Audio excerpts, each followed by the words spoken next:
We're good. Hello and welcome to Salon 73. It's August 3rd, 2023, and we've had a change in our meetings. In case you haven't heard, we're meeting on the first Thursday of every month. Techspressionist salons are a time and place in cyberspace where artists gather to hang out, share their work, and discuss matters relating to art, philosophy, and technology. After finishing today's recording, we will have an after party. If you care to attend, we always discuss what we hope to have for a theme. And Michael will have a few remarks as well at the end of this particular recording. The theme today is Counterpoint, and some people are presenting today. If you are, would you please go down to reactions at the bottom in the menu and pick the hand so that I know if you're going to be presenting. And I'll try to pick you in the order in which you raise your hand. Okay. There will be a time limit, as always, 5 minutes per presentation. At 4 minutes, I will apologize right now that I will remind you, you only have a minute left. Also, today we're going to experiment with Lee Schneiberg's suggestion that at the end of each presentation, you can unmute. And for 15 or 25 seconds, if you would like to say something. I know a lot of times we see it in the chat. And so, unfortunately, some of the presenters don't see the chat and miss, the comments. So we're going to try that today. If you're uncomfortable with reacting verbally for the 15, 25 seconds, feel free to go to the chat and put your comments there. Okay, I'm going to begin because I want to make people comfortable with the concept of counterpoint. So I'll start now by sharing.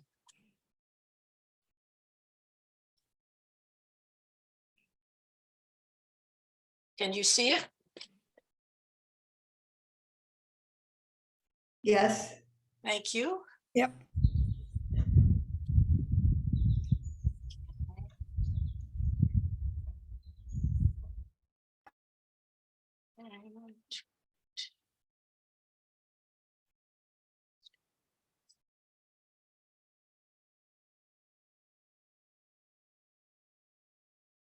There we go.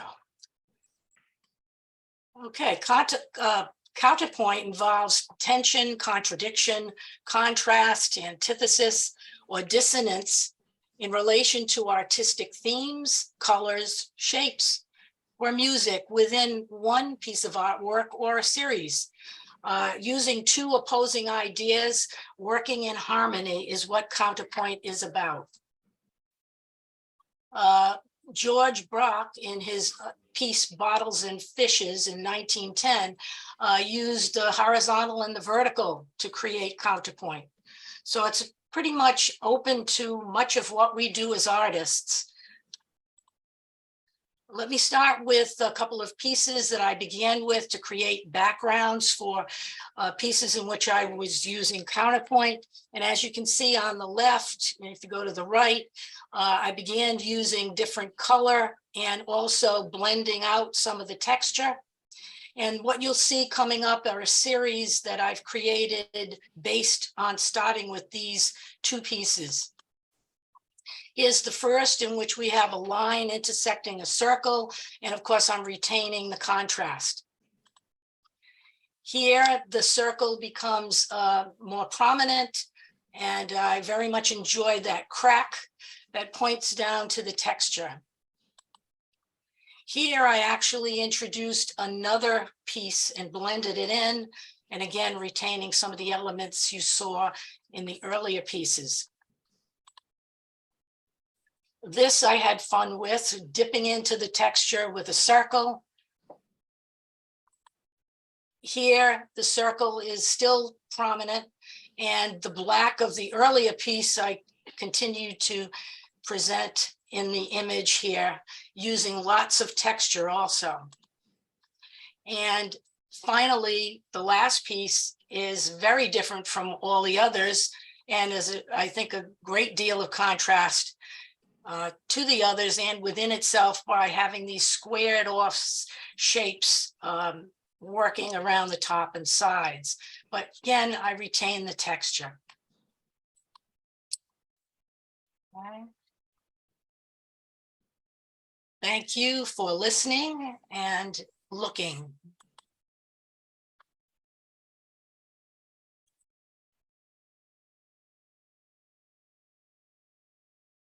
Okay, so we're ready then for the next presenter, who is Stephen Paré. Did I say that correctly, Stephen? Yeah, pretty good. Great. Sounds just like my mother. Okay, let's see, I'm going to share screen here. So you get to see a little bit of a look behind the curtain for my software I'm using to assemble. I'll read and show a little bit from one of my books. I think maybe the primary counterpoint technique that I use is something that I call startling juxtaposition. And that's, you'll see, true in the story as well as in the images. I'll just I'll just begin. The Circus of the Moon. Two of the guards took all of the visas into the control building to be inspected by their captain. Back in those tense days, travelers were as carefully scrutinized crossing over the border in both directions. No one spoke to him as he stood there with the guards in front of him. There were 12 of them. He thought of the 12 apostles, then criticized immediately his too vivid imagination. The guards did not speak to one another either, and they held their submachine guns with both hands at the ready, though pointing at the ground in front of them. Nicola lit a cigarette, as much to fill the social void as anything.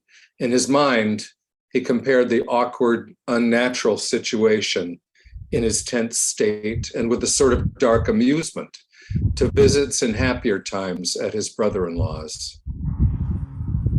The smoke billowed out of his mouth into the frigid, gusty morning air. I'm getting a lot of background noise. Yes. Thank you.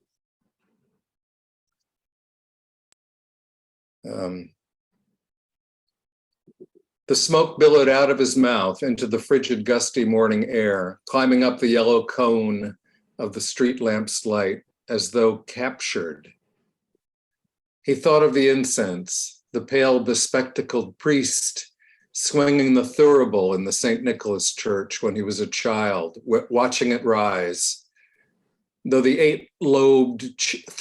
eight-lobed chandelier, hung from the top of the dome, seemingly as though dangling on God's little finger, ringed with glass nuggets that seized flickers of candlelight, trembling with the basso intonation of the priest, then disappearing, melting into the descending radiance above. He offered cigarettes to the guards without stepping toward them. He knew that that would certainly be a precious gift for them, but the red-faced men only stared at him, fortunately without raising their weapons or shouting at him. Though this was in some respect disturbing, it had the peculiar effect of resolving any ambiguity in the situation.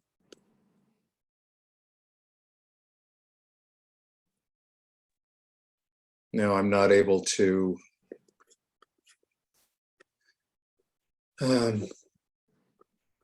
sorry. There, it worked. So that's how it was then, being friendly and menschlich, wasn't going to help him. Very well then. He felt settled, calm. He trod the butt underfoot, calmly, looking away from them, as if alone, on a morning stroll in springtime by the river, crushing it thoroughly, twisting it under his boot, more emphatic than it needed. They would have to use tweezers to get any of the tobacco that was left on the ground. He thought perversely how the manure on his soles had come from the elephants, whose feed he'd been seeing to that morning, who never ever needed much, gentle, reliable performers, and they loved when he sang to them. For a wistful moment, he envied the elephants. Then again, they must hate the cold. Excuse me, you have a minute. A minute, okay. Absolutely. Okay. The sky began to lighten in the east. He considered one more cigarette, but there was no use provoking them. Revenge never gets you anywhere, does it? The sun came up and shone brightly on the church tower, steeply neo-Gothic like the South Tower of Chartres, like half of Chartres, though smaller than that, a recollection of a once prosperous town. At first settling on its narrow iron peak, then gliding down like a huge steady fingertip, drawing through old accumulated dust on a neglected table. The border, a border town. What a sad little place. And so it went on. A frigid hour passed. Silently, they all waited. The wind was biting, suddenly gusting. Now and again, it picked up a loose handful of snow and flung it into the air, unwilling to endure the gloom, and yet unable to change it.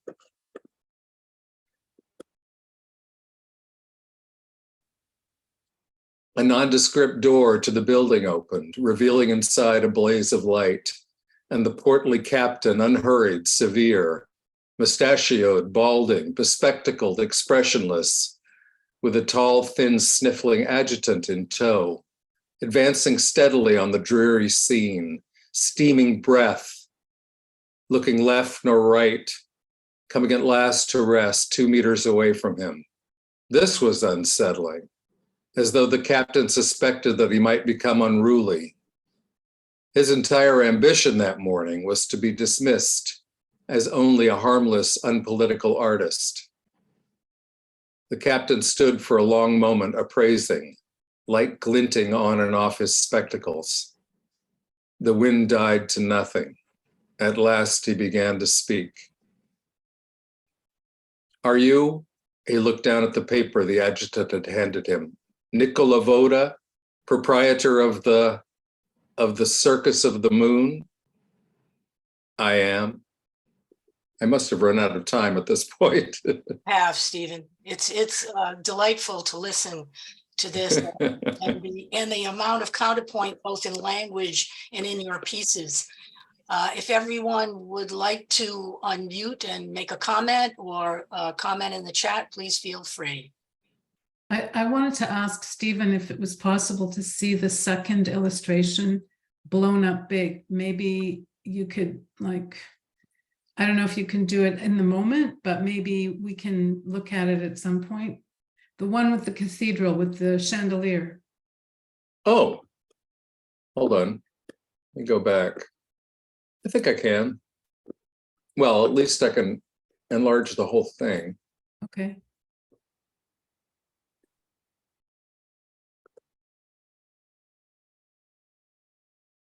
Is that working? Yeah. Excuse me, I'm sorry. There's a lot of detail. Yeah.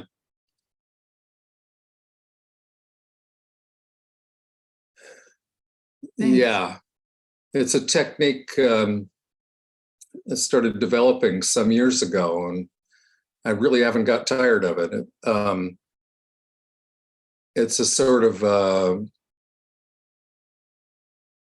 set of systems. So I have a name for it, actually. And the certain pieces that are based on it. I took the name synchro system from an odd place. From back some years ago, I was enthusiastic about African pop music, and one of the groups I followed was King Sunny Ade and his African Beats, and like a 20-piece band, a lot of counterpoint.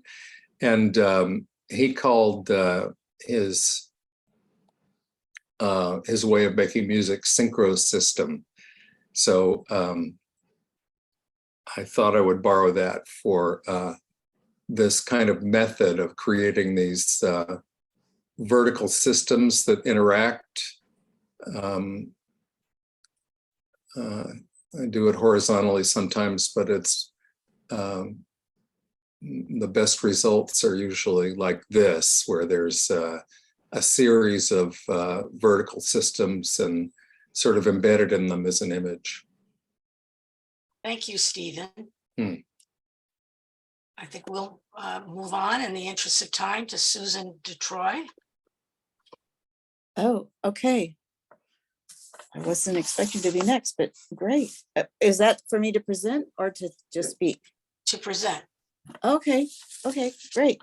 Let me get my notes here. I, as usual, thought about the topic, and yesterday evening was looking through my photos and came upon an idea that I think fits the topic well, which is, I'm going to screen share.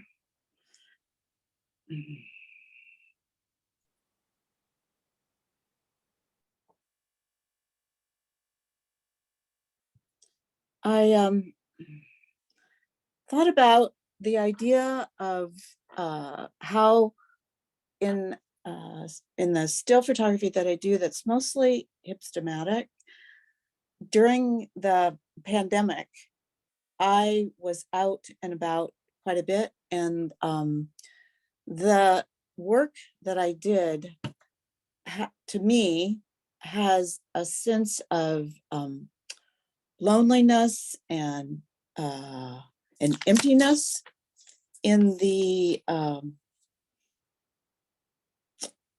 places where I was going. There were no people.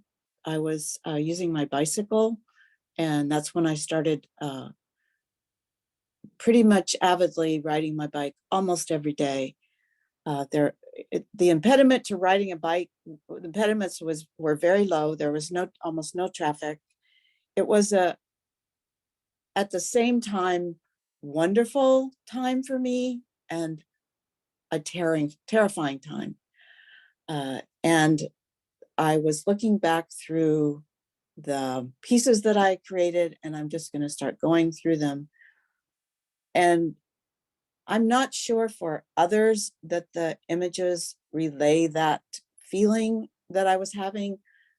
And I wasn't aware of that feeling at the time, but now when I look back at the work, it feels as though the pieces, the imagery captures the duality and the opposition of a certain beauty and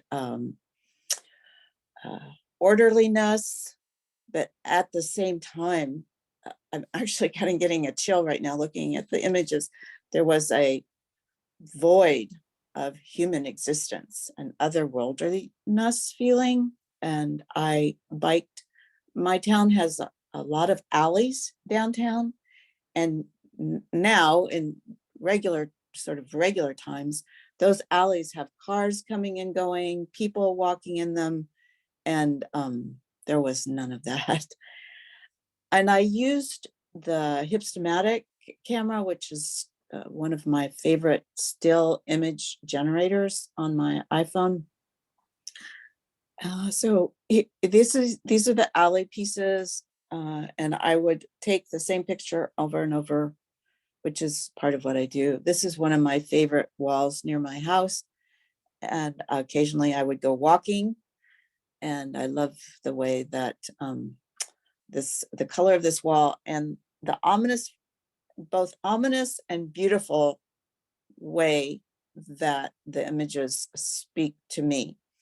This was also an alleyway. I loved the windows on this building, how they reflected on in from the sky, and this kind of scary feeling that they have to me now. I was alone a lot. This was a road that I went out on that usually has a lot of traffic. It's called Paré Road, and I could bike in the middle of the road. And then I created this piece, which is kind of more like my melted pieces. I also biked the bike paths along the river.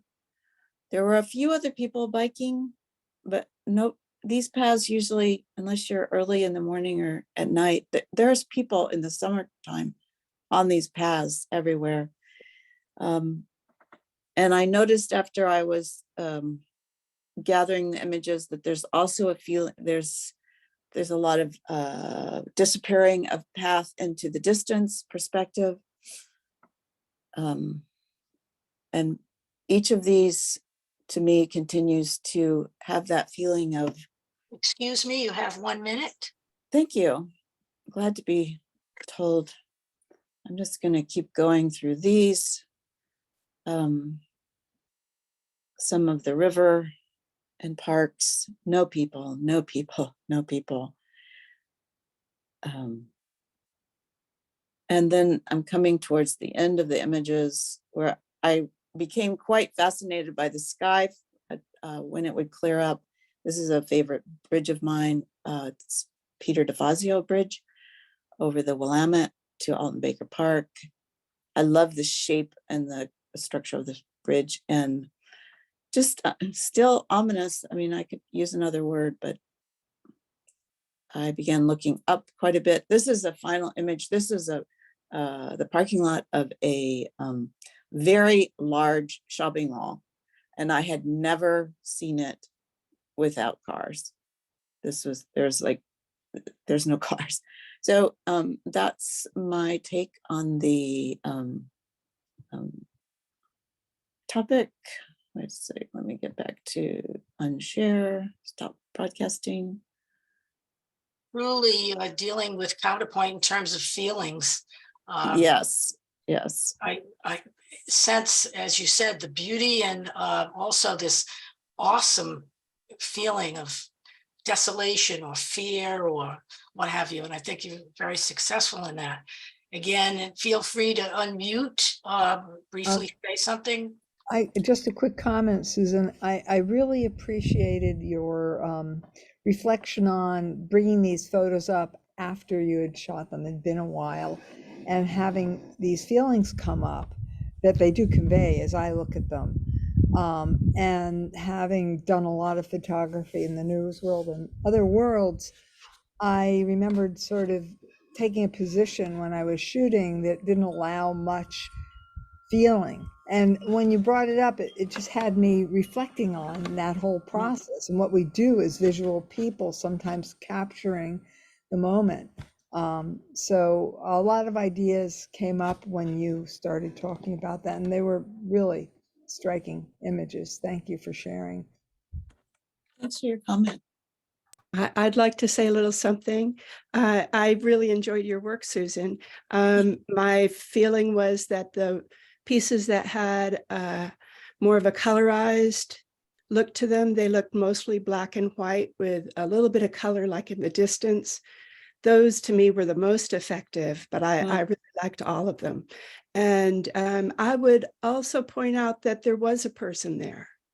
I felt presence. Yeah, so that was a counterpoint right there. Yeah, thanks for the reminder. I'd like to say something, Susan. I thought they were very strong photographs. I really liked the one-point perspective. I felt that really pulled the viewer in, and it made me feel like I was right there with you. And the colors were wonderful. And yes, it did give a feeling of loneliness. I definitely felt it. So I thought they were beautiful. And I have one question. You have very interesting edges, and I want to know about that.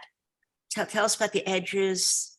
And you print these and a little bit more about it. Those edges are generated in apps that I'm using in the Hipstamatic app, and they are reflective of work I've done for many years. I often border my pieces, and when I was working in hard copy, I would decal the edges of my pieces and hang them like they were specimens and float mount them. So I'm quite attracted to that, the edging. I'm always paying attention to the edging. I don't always like things that just don't have a border. And I have not printed, I haven't been printing anything for quite a while, but thanks for asking about the printing. Okay, I also have a comment, Susan. These are really striking to me because I guess I'm sort of thinking about your self-reflective work that you've shared. And now for me, you're showing yourself by showing the world. And I really like that perspective. And I think these images are very strong. So yeah, thanks. I appreciate all the comments. It's really great to share here and hear comments. I'm glad absolutely. that we're doing that. Thank you. And make sure you check the chat, Susan. Okay. Okay, we're going to move on to Judy, our next Yes. presenter. Hi, let's see, lower my hand. All righty. So Counterpoint was a little hard for me to think of because I think that most of my work is Counterpoint, but this group I'm going to show is a counterpoint basically to the work that I've done almost all my life. I was always a straight photographer, a printer. And so when I stopped doing darkroom work, I mean, I was always concentrating on how sharp things could be, how, what the grain was, line, they were almost all abstractions. And when I stopped doing darkroom work and went into digital, I stopped printing for years and just worked, within my iPads and computer. And recently I've started printing again, but now I'm not printing in a darkroom. I'm learning to print, with rather inexpensive equipment by comparison. So these prints are what I'm doing now. Let's see here. Share screen. Come on. It worked when we were trying it out today. Let's see, share. Install, it was. Starting. Okay. It should. It looks like it is. Why isn't it doing it? Oh, here, let's do this. Sorry for the delay there. It should, yes, there it is. Okay. Everything takes a while with, I have very limited broadband here. Well, if You're all set. okay, good. Okay, that's about as good as we're going to get, I'm afraid. So what I've been doing is photographing, as I always have, botanical materials, and then I've also been doing some monoprints of them, and I've been layering these things, rephotographing them, and doing layering more and more and more, just one after another. So there's one. So again, this was plant material, probably rock photographs, things like that, textures. Again, same sort of thing. This is a whole series of just this technique that I'm working on this summer. But what I liked about doing this is that nothing is nothing is truly in focus. And after a lifetime of just working on getting things in focus, it's a relief.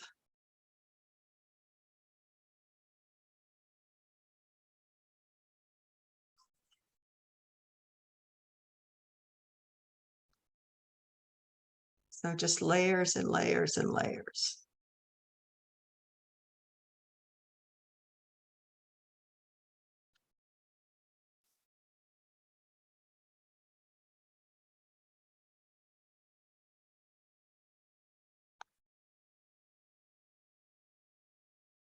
Oops. Yeah.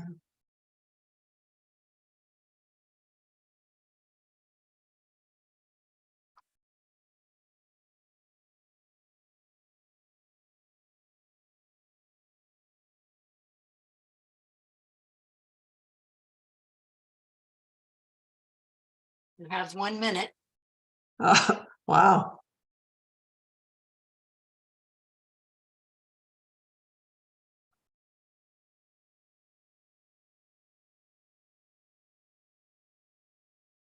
And that might be it. Yep, that's it.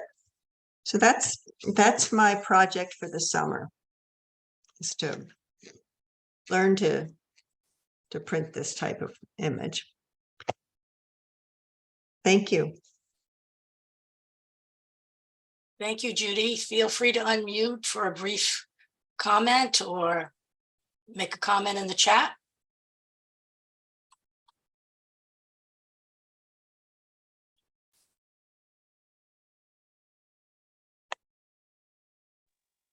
Hi, quite beautiful. I do really personally enjoy using the leaves and the grass. I was particularly drawn to the pieces that had a kind of orangish tint to them in the palette with the leaf shapes. They were very beautiful to me, and I enjoy the what you called the not in focus part. I don't know if I would use that word. It feels like it's representational and very a soft representation of plant material that I enjoy. Thank you. Thank you.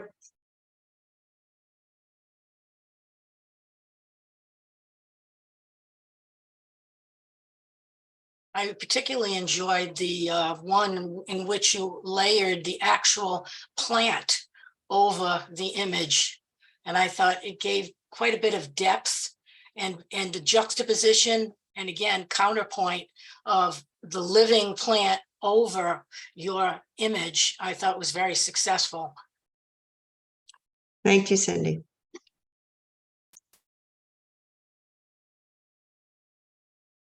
Any other comments before I move on to the next presenter? Okay, thank you.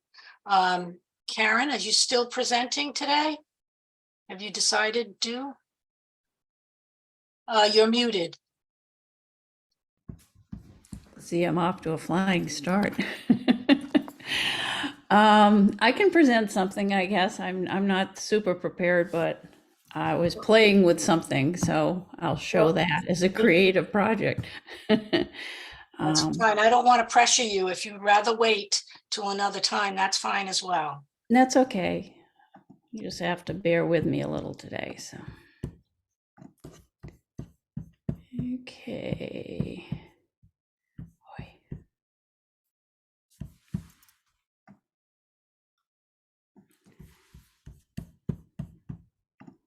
All right. Can you see my screen that says Counterpoint? Okay. Yes. Yes. So I was trying to think of this subject when Cynthia brought it up, and I was kind of like, you know, it sounds really easy, but then it's not easy, but then it's everything I do anyway. So it was in a way kind of difficult to get my head around. And so, you know, I'll start with, you know, sort of my premise. It speaks to the resiliency of the human heart to survive in ever-shifting landscapes. And I do this by kind of counterpointing the interior and exterior of worlds, be that a person or a landscape. And so I started to pull out some of my older illustrative work, and I began to realize that, nothing is straightforward, even if it's supposed to be straightforward. I always throw something in to sort of off balance people, to sort of draw them into the piece. And in my early text image pieces, I was also working with a lot of counterpoint between text, timing, between ancient civilizations and contemporary, et cetera, in these pieces. So in the piece you just saw, the first thing that I go for is the eye, because it really attracts, biologically, we are attracted to the eye very quickly, and it draws you into the piece. And the second thing I really start to do with my text image pieces is start to throw the reader off visually. When they see that beast picture, they say, oh, a fairy tale character.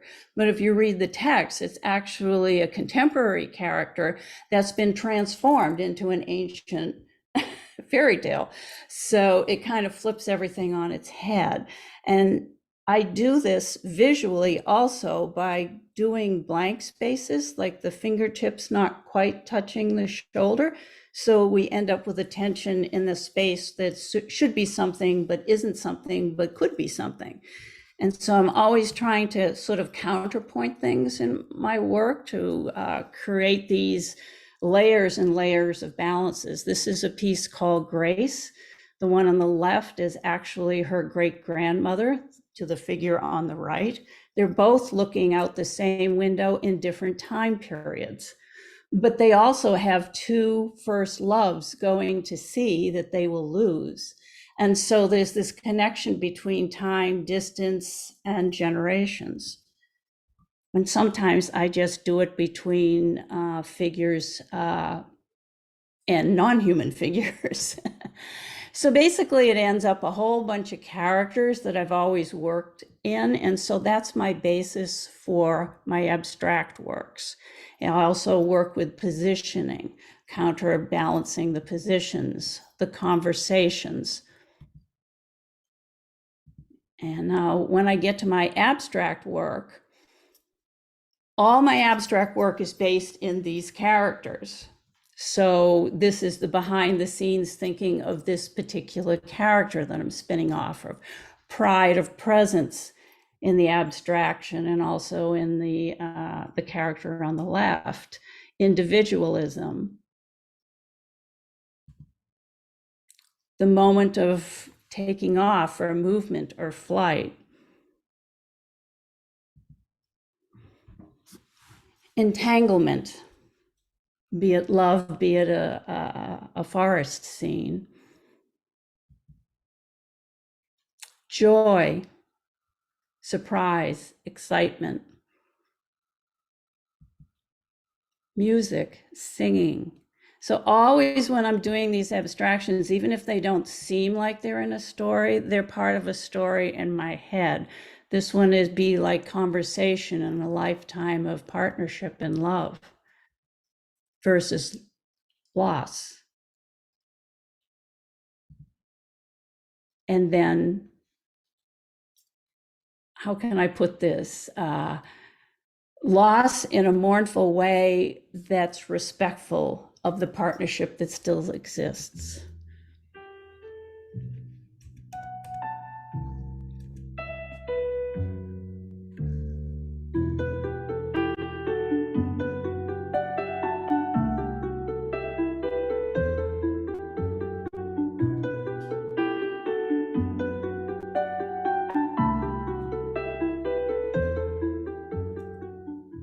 That's with music by Nancy Tucker. The silver piece that you saw spinning in the center was actually built by my husband, who was a sculptor who passed away. So this is a homage piece to him. And sometimes we just dream. Excuse me, have a minute. Okay, I'm almost done. And we can always discover. And so even in my animations, when I'm doing these things, they're all based in these scenarios in my head. So it was an interesting subject. I'm glad you brought it up, Cindy, because, you know, you do it all the time, but it's nice to sort of sit back and bring all the parts and pieces together that you work with to create a single piece. So these are stories and animations and sketchbooks. And that's it. Well, thank you, Karen. You certainly have touched upon Counterpoint in your themes, in your approach as an artist, as an animator, your use of emotion and counterpointing emotion within the pieces is so evident. I thank you for showing this. Any other comments, either for the chat or? Hi, Karen. Yeah. I'm just so enthralled by your work. And I was really happy to be, part of the show at the beginning of the year with you. Your work reminds me of what illuminated manuscripts would be like today. And there's just this, the illustrations are powerful, the text is powerful. And yes, there's a counterpoint, but there's a synthesis to that counterpoint. And I really respect that in your work. So thanks for sharing today. Thank you so much. That's kind of the balance I'm going for, is off balance balance. Thank you. As always, Karen, your work is stunning, and I really enjoyed the presentation for the way that you mixed still works with animated works, and I particularly liked how you illustrated the themes or the concepts with a real image against the abstract work.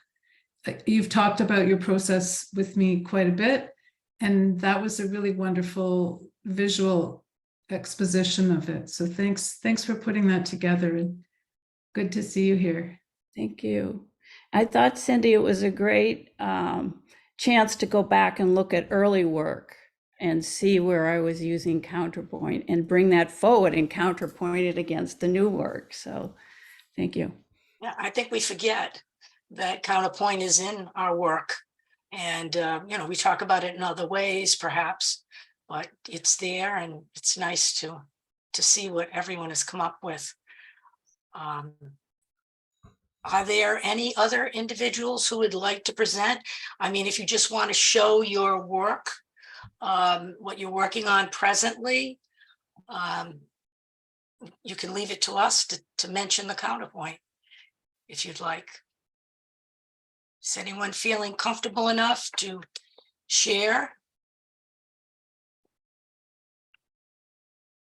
Yes, no, maybe? I'm waiting. I'm trying to connect on my phone, actually. So what I'd love to do is take you downstairs to an installation that I just put in of Clive Holden's work here at the Kingsborough Art Museum. So let me just see if I could get this text set up. Maybe somebody else can go first, and then I'll be ready in 2 minutes. All right. So. Is there anyone else who wants to share? I might like to show a little bit of my work. I'm new to the group, so I'd really like to see if I measure up, if I fit in. Kristen, it's wonderful to see you here. I'm the one who welcomed you to Techspressionist. Oh, thank you. And I'm so thrilled that you've shown up. Please share your work. Thank you. Let's see, I can show, I'll just show a few pieces. Yeah, and that'll give Tommy time to see if he can put his piece together. Let's see, I'll bring this over here. Now, I'm not sure how to share a screen. Okay, at the bottom, are you on a computer or a laptop? I'm on a laptop. Okay, at the bottom, you should see a menu if you touch the screen with mouse or finger, and you should see a green rectangle says share screen. Share. Okay. Okay, and once you hit that, are you sharing something on the computer? Yes. Okay, you should see a box that allows you to share. You have it. Yes. Is it there yet? It is. Okay. This is not the right folder. This is a lot more than I intended to share. Let's see.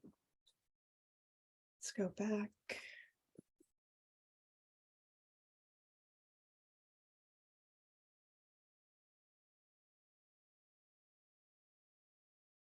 New slideshow.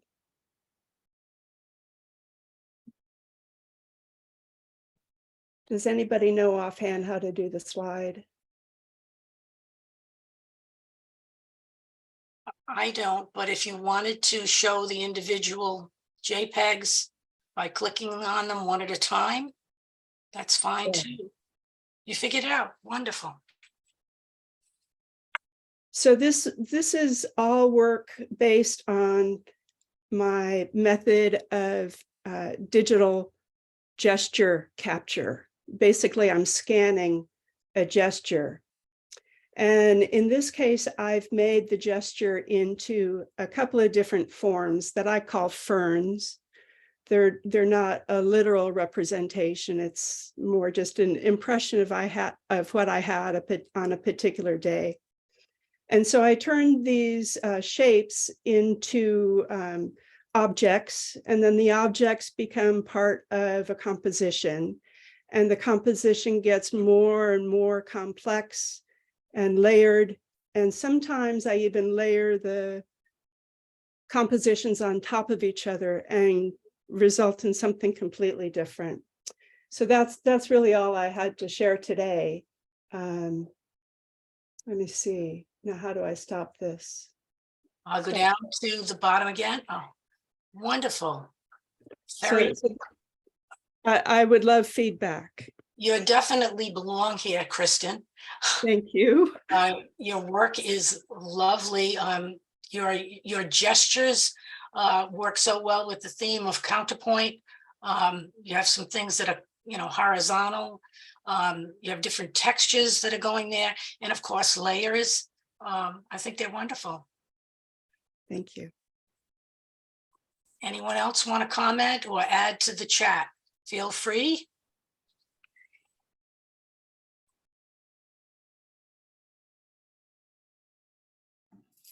Okay, I guess we're all set.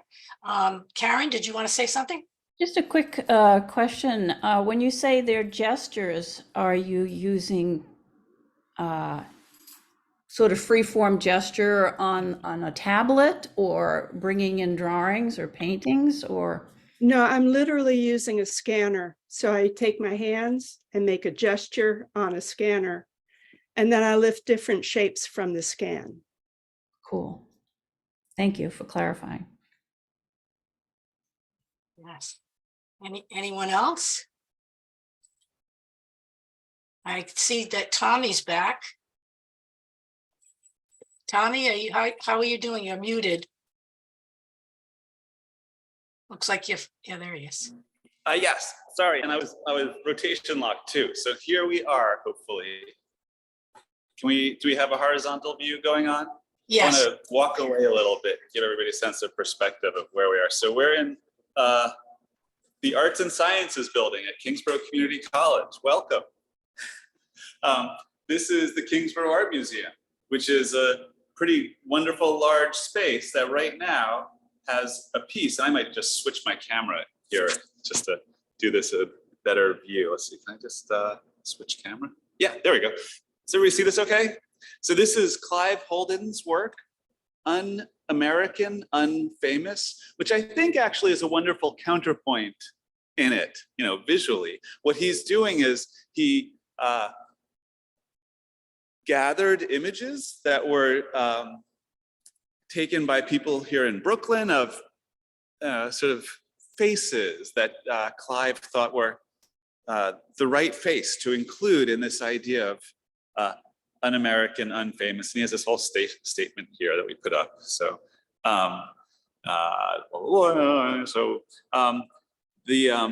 the idea is, here it goes again. There's a repeating set of images in a never the same way. The images are iterated through a series of overlays, scratchings, paintings, and other sort of interruptions, if you will. The way it's displayed here is we have 3 short throw projectors going on to this 45-foot by 5-foot piece of rear projection material. And yeah, viewers get to walk around it actually. And when we're walking, let's see if you can see this. When we're walking, we sort of counterpoint maybe with it, you know, physically.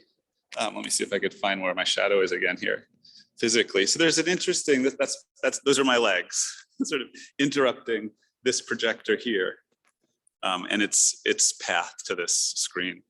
So thank you for allowing me to finagle this to work. I appreciate everybody's patience in getting my iPad connected, and the Wi-Fi took longer than I expected, but I hope it was worth getting to see this live installation that, you know, exists only in this singular time and place, which is, I think, a fun thing to. Tommy, thank So I'm you gonna stop. for sharing that. Tell me, is it all black and white, or is there any color involved? So there's color images in the group here, absolutely. So there's, I think there's 19 pictures, and of them, many of them are older, but some of them, and we have this selection here, there's this exterior facing wall, and you can see some of the pictures that are being intermixed are indeed color. So we have this series of posters that we generated as well to accompany the exhibition that have I think it's this 3 times, this is 15 different ones. And you can see that most of them are black and white. Oh, here's a color one. Just because they're older, and then some of them are newer. He chose, you know, sort of very digital camera feeling sort of image as well. So here's the second part of the installation on the outer wall here. There's more students. We have a sculpture garden. I can think about that. Okay, so I'll come back to the main piece. Any other questions about this? Thanks. I mean, I don't mean to sort of monopolize time or the conversation, but I did want to share this, so thank you. Tommy? Yeah, Michael, hi. Good to see Clive's work. I love Clive's work. I love the sense of his algorithmic use of time and the never repeating. What I'm really curious about, because I'm only seeing this, you know, from your screen's perspective, what's the scale like? How does that make you feel in terms of interacting with the work?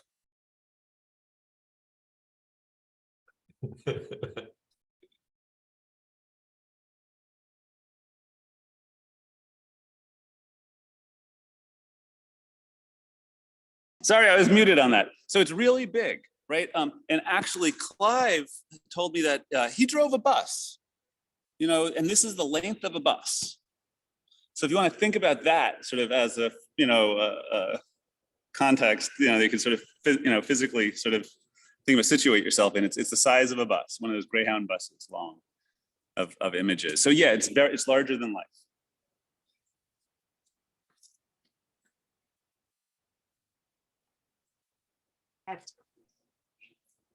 That's awesome. I'm not sure. Tommy, did you get a chance to show you? Haven't seen me standing there, but I hope so. Oops. Tommy. Hi, Renata. Hi, good to see you.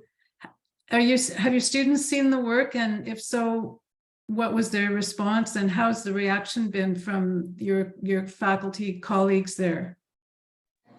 Oh, it's really positive. Everybody's it's an impressive work. I mean, it's, as Michael just said, it's hard to get a sense of the scale and the awe that it sort of creates, but it's a, you know, it's this thing that when you come upon it, there's a magic to it, you know, that I think is really, you know, you get a sense of it maybe from this size. This is the whole of the space. But yeah, it's been very positive. The students, I had students that worked on the gathering of the images and choice of the images. Clive worked with my students, and the archive, the library has an archive, and we gathered images from the archive. Maybe not this one. This is a colleague who photographed this. And yeah, it's been very positively, people have responded very positively to it. who attended the opening reception last week. And I think there's a critic coming at 4:30. So that's why I'm here today for this meeting. But I'm glad that, I was going to be home for the Zoom. But yeah, no, it's fun to share this, right? I'm really glad that I could share this with you guys also because, and I was waiting to talk about this after the recording ends. We have this space for an Techspressionism show next summer that I intend to install this piece again and then situate the rest of the show on all this wall space that is currently empty. And I'll secure this kind of projector situation. I'll harden that so people could walk all around it. But this is a giant, beautiful space that I think everybody who's on this Zoom live is more than welcome to consider what work you'd want to have considered to be put in Techspressionism Brooklyn 2024. So this is 42 feet, I think, long, each wall. And normally there's a lot of sunlight coming in, but we have it blocked off. And I think we'll keep it dark for Techspressionism 24, same light. So. Thank you for sharing it again, Tommy. It's phenomenal. I can only imagine being there in person, what it must be like. This Techspressionism 24 you're talking about, is there a way to contact you if people are interested in being a part of it? Yeah, so what I'm doing right now is I'm working on, you're welcome to come in. Yeah, it's open. You can walk close to it if you want. Sorry, there's a cool kid here. The show, I'm working with curators right now, sort of gathering sort of names off the Techspressionism website, and yeah, if anybody's interested, email me at this point. We're going to send out sort of a announcement, a more formal announcement, hopefully later this month. I'm just done with this, so I'm just getting my head around next year. But yeah, later this month, you can expect me to post something, more formal to the Techspressionism chat on Instagram that we have going, and ask people to just contact me. I'll have a contact, specifically, I think, for the show that I'll put together. But yeah, I'm happy to correspond with anybody, if you have ideas about this. And I think this show has been, here's a scale. We just pushed some, sort of plinths to the corner. You get a sense of how tall our walls are. They're, I think, 14 feet. So we could have nice vertical pieces here. I have now 3 projectors, actually I have 4 projectors. I have a couple screens that are going to be freestanding. I'd like to think about sculpture as well, because it is a big space. So anyway, I'm sorry to, once again, I don't need to apologize. Sorry. No apologies. I didn't mean to take over the end of the meeting, but I'm really excited by this piece, and I'm glad to share. Yeah, post your email address in the chat. Okay, I will. Sounds great. All right, we still have time left, and we could, if someone's changed his or her mind and would like to present, please say so. If not, if you have any questions for any of the presenters today, we can entertain that for a bit. Does anyone have any questions to pose? Or comments, additional comments, because we didn't have an awful lot of time between presentations.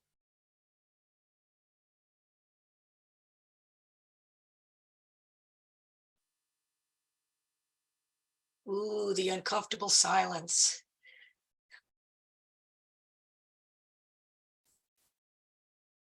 Yeah, I had a question for Stephen, and I guess I'm kind of curious if there's like a chicken and egg story to the book, whether the art preceded or whether it was story and then you did illustrations. And I'm kind of like with what Renata was asking about in terms of kind of missing the work a little bit larger to get a little more detail. But putting that aside, I was just kind of curious where the art and the story kind of play with each other. I like to think I'm a little bit unique in that respect. The art always comes first. Let's say virtually always, and it's the story begins to emerge as the artwork comes together. And thank you for wanting to see it larger. Have you published any of the stories, Stephen? I think the best answer is no at this point. Imminent. Oh, great. So I have 7 books worth. They're all about 135 pages each, and perhaps I'm too obsessed with perfection. Well, hopefully that won't make you stop the publication soon. No, thank you for that. Yes. Is that a hand up, Karen? Or is that your mouse? Okay. All right. Any other comments, questions? I guess I'm thinking a little bit about what Tommy said about the show in 2024. And when we did the show in Southampton, I know that a lot of the artists who weren't in the US sent work that was on a screen, that there was a kind of film put together of animated work and still work. So are you considering doing that again? Yes. So Renato, what I'm hoping to do is on this side wall here, there's a freestanding wall that right now has the artist statement. That'll have 4 screens together, you know, 4 panels tiled that we could have work go across or be, you know, sort of arrayed in a grid on, and maybe both actually, and have some sort of loop that would incorporate animation, still work, you know, in different relationships, maybe algorithmically placed. I don't know if we have AI curation yet, right? But yeah, that's where I'm planning on having a big screen panel for exactly that. But also, I'm planning on having some tables or places to sit with screens and keyboards for people who have interact, or mice or whatever kind of. I'm going to talk to artists, you know, what's needed. But you know, we can talk about it. You know, do you want to have some sort of interface? Great. You know, it can be on screen though. Absolutely, just an animation or a still image that's digital, just pure digital for sure. Yeah, let it. You know, we have plenty of time for this to percolate and come up with ideas. So. Thank you. Thanks a lot. Oh, you're welcome. Yeah, what an opportunity. Any other comments or questions?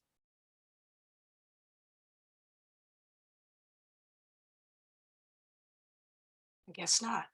Well, I have something I wanted to talk about, and I know Michael does as well. First of all, if you're not aware, there is a virtual co-working workshop, if you will, on Zoom every Tuesday at noon Eastern Standard Time. We've had 3 sessions already, and I think they've proved to be very, very helpful. I know for me and others I've spoken to, it allows us to focus on what we want to work on. It allows us to connect with one another in a way that we can't as well in a large group. It's very often a global experience. The last session we had someone from Argentina come that I don't think has come here at all to our Zoom. And we also find that sometimes we become inspired by the work of others, or maybe there's a chance for people to collaborate as a result of that. But what we do essentially in the beginning is just mention very briefly what we want to work on, any aspect of the process. Nothing has to be finished, certainly. And by the end of the hour, after the hour is passed, and some of us turn our cameras off or our audio off, we then we then share what we've done, and that can either be done verbally, or if you want to share your screen and show us what you're working on. So it's proved to be, I think, a very, very productive session, and I can't say enough about it. And many thanks to Cynthia Beth Rubin, who mentioned the idea and asked me if I would join her in running it. And so we are doing it and enjoying it. So if you have any questions about the co-working, and you don't have to be there every week, it's just what works for you. Any questions or comments about the co-working? Is there a Zoom link, a different link or something in order to attend? Pretty much Cynthia sends out, Cynthia Beth Rubin sends out a link to register. And that's usually on Facebook, on Instagram, or if you're not on the email list of the people who first came to the co-working, we could add you, Michael, if you'd like that.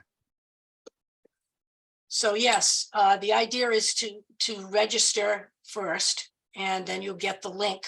And it's pretty much going to be the same link. It's going to be, I guess, a repeating meeting. So that would be the same link, wouldn't it, Michael? Yeah, I would guess so. Yeah. So look out for it on Facebook or Instagram. Any other questions about it? Nina? I have a question. I very much enjoyed being part of the group, and I'm about to put it up, what I did on Venmo, as Cynthia Beth Rubin suggested. Do I, and I didn't want it exposed to the public, so I can put it on private, but do I write to her and then she'll notify the people who were involved? Is that how it's going to work? Yes, I think that Yeah. probably would work best. Yeah. Okay. Great. I'm going to do that today. We're looking forward to see what you worked on. I think you're working in stop motion. Yeah, I was doing a stop motion and blue screen, and yeah. Looking forward to seeing it. Okay. Thank you for sharing. I have a comment from Michael. I missed the first notice that came in from Cynthia because the subject is Zoom. It just comes in on my email, just Zoom, that's it. And it wasn't until I realized, oh, it's you guys sending me that stuff. It ended up in my junk folder. So watch for just Zoom, Michael. Okay.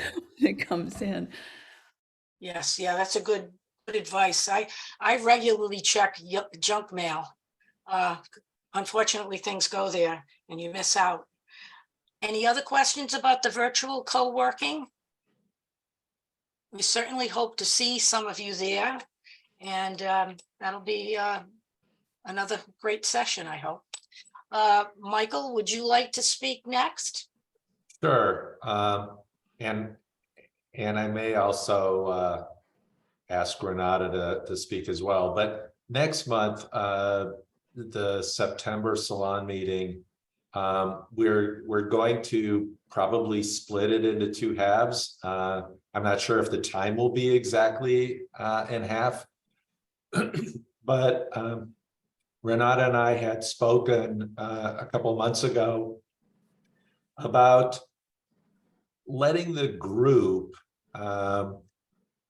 in some sense, take stock of where we are today, to look at how we've evolved during the initial stages of the pandemic, when this kind of took root 2 years ago or so now, and where we might want to go forward. Are there things that we haven't tried yet? Are there needs in the group that we haven't maybe talked about yet?